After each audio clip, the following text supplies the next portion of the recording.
নমস্কার বন্ধুরা, তোমরা দেখছো তোমাদের YouTube channel study knowledge academy. একটা গুরুত্বপূর্ণ আপডেট যে গ্রুপ সি এবং গ্রুপ ডি অনেকেই এখনও অবধি ভাবছো যে আমাদের ইন্টারভিউর প্রস্তুতি নেওয়া দরকার কি নেওয়া দরকার না, কারণ কাট অফ নিয়ে অনেকেই চিন্তিত।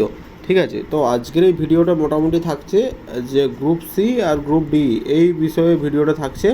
তো আজকের ভিডিওটা অত্যন্ত ইম্পর্টেন্ট, তা স্কিপ না করে শেষ পর্যন্ত দেখো, কথাগুলো মন দিয়ে শোনো, আশা করছি একটু হলেও উপকার আসবে। ঠিক আছে, কারণ আজকের যে কাট অফের ভিডিওটা তোমাদের সামনে আপলোড করব, যে সেই ভিডিওটা আশা করছি তোমাদের একটু হলেও উপকারে আসবে। ঠিক আছে, এখানে তোমরা কি জানতে পারবে না, গ্রুপ সি আর তার সাথে হচ্ছে গ্রুপ ডি বোথ ভার্সনের দুটোর যে কাট অফ আমি অলরেডি ভিডিও আপলোড করেছি। তা সত্ত্বেও দেখলাম অনেকে টেলিগ্রাম চ্যানেলে মেসেজ করছে যে আমাদের কি ইন্টারভিউ নেওয়া প্রস্তুতি শুরু করা বা টাইপিং টেস্টকে আমরা কি আদৌ প্র্যাকটিস করতে যাবো না অন্যান্য লাইনে এক্সামে আবার রি এক্সামের জন্য পড়বো, সেই কতগুলো কথা তুলে ধরবো আজকের এই ভিডিওর মাধ্যমে। তো আজকের এই ভিডিওটা অত্যন্ত ইম্পর্টেন্ট, স্কিপ না করে শেষ পর্যন্ত দেখো। আর টেলিগ্রাম চ্যানেল যুক্ত না থাকলে অবশ্যই যুক্ত হয়ে যাও। আর একটা কথা, সাবস্ক্রাইব যারা এখনই করেন স্টিল নাও, অবশ্যই সাবস্ক্রাইব করে দাও, কারণ তোমাদের জন্য প্রতিদিন নিত্য নতুন আপডেট কিন্তু আসতে হবে। এটা একটা এক্সেল ফাইল যেখানে 2025-এর গ্রুপ সি এবং ডি, ঠিক আছে, এটার তোমার কি বলে কত ভ্যাকেন্সি ছিল। গ্রুপ সি এর ক্ষেত্রে যে ভ্যাকেন্সি আমরা দেখতে পাচ্ছি সেটা হচ্ছে 2900, প্রায় 90খানা ভ্যাকেন্সি ছিল। ক্লার্ক দেখতে পাচ্ছি। এবার Bangla medium, Hindi medium, Urdu medium, male female সেটা আলাদা ব্যাপার, কিন্তু এটা 2990খানা ভ্যাকেন্সি ছিল। আর গ্রুপ ডি এর ক্ষেত্রে যে ভ্যাকেন্সিটা আমরা দেখতে পাচ্ছি সেটা হচ্ছে 5000, দেখতে পেয়েছো 5000 কিন্তু ভ্যাকেন্সি চলে আসছে। এটা হচ্ছে গ্রুপ ডি এর ক্ষেত্রে 5488 গ্রুপ ডি এর ক্ষেত্রে কিন্তু ভ্যাকেন্সি রয়েছে। তো এই ক্ষেত্রে অনেকে জিজ্ঞেস করবে যে ভ্যাকেন্সি সংখ্যা তুলনামূলক তো বেশি গ্রুপ ডি এ, ঠিক আছে, এখানে এক্সপেক্টেড কাট অফ তাহলে কত যেতে চলেছে? আদৌ কি যে কাট অফ আমাদের প্রেডিক্ট করা হয়েছিল সেটার মধ্যে কি কাট অফ থাকছে, না এই কাট অফ থেকে অনেকটা উপরে যাবে? বা যারা দেখো, আমাদের কোনো কোর্স বিক্রির কোনো অপশান নেই, প্রথমে একটা কথা বলে রাখি।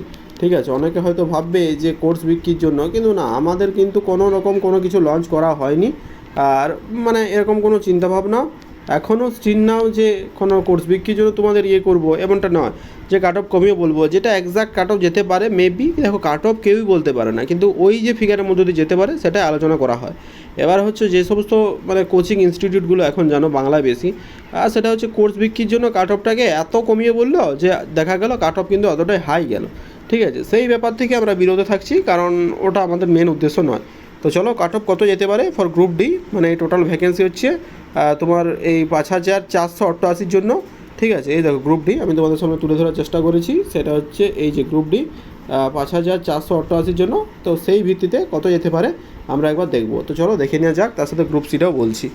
এই যে কাট অফটা তোমরা দেখতে পাচ্ছ আমি তোমাদের সামনে তুলে ধরার চেষ্টা করেছি, সেটা হচ্ছে গ্রুপ সি এবং group expected cut off dark reality up to 45। Dark reality কেন ডার্ক রিয়েলিটি বললাম, কারণ সত্যরাই কেউই ধরবে না আউট অফ, এটা আমি যেটা আলোচনা করছি সেটা হচ্ছে গ্রুপ ডি এর, এটা কি আউট অফ 45-এর মধ্যে আমি তোমাদের সাথে আলোচনা করছি, আউট অফ 45। ঠিক আছে, এই ব্যাপারটা তোমরা কিন্তু দেখে নিও। এবার বিষয়টা কি হলো বলো তো, বিষয়টা হচ্ছে দেখো, এই যে সত্যটা এটা কিন্তু অনেকে স্কিপ করবে বা বলবে না, নিজস্ব উদ্দেশ্য। ঠিক আছে, দেখো জেনারেলদের কাট অফ যাবে 39 +-1, ওবিসি যাবে 37 +-1, ওবিসি বি যাবে 37, ওবিসি বি যারা যাবে 37 +-1, এসসি যাবে 36 +-1, ইডাব্লিউ যাবে 34, ঠিক আছে, 34 +-1, ঠিক আছে, এসটি যাবে 33 +-1। এবার ইডাব্লিউ নিয়ে একটা সমস্যা তৈরি হচ্ছে, কমিশন কোনো কিছু রিগার্ডিং কোনো নোটিশ জারি করেনি যে ইডাব্লিউএস নিয়ে কী ব্যাপারটা, যেহেতু 25 সালে ফর্ম ফিল আপ হয়েছে, তা বলা হয়েছে যে ফর্ম ফিল আপের আগে। তো আমার মনে হয় না যাদের 24-25 সার্টিফিকেট আছে, ঠিক আছে, যাদের 25 তো ভ্যালিড ইয়ার থাকছে, তো তাদেরও ইডাব্লিউএস যে ভ্যালিড হবে এটাই আমার মনে হচ্ছে। বাকি কমিশন কী করবে আমি জানি না, বাট 24-25 থাকলে কিন্তু এটা ভ্যালিড হওয়ারই কথা।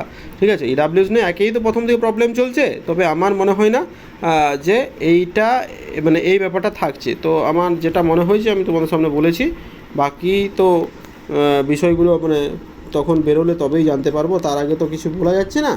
তো মোটামুটি এটা এক্সপেক্টেড কাট অফ তোমাদের সামনে আমি তুলে ধরলাম, যাতে তোমরা কিন্তু ব্যাপারটা বুঝতে পারো। তো এটা for group D, group C এর অলরেডি বলা আছে, তো সেই অনুযায়ী দেখো তোমাদের মার্কস কত হচ্ছে, ইন্টারভিউ প্রস্তুতি শুরু করো। তো আজকের ভিডিও এতটা অবধি, দেখে জানিও কেমন লাগলো।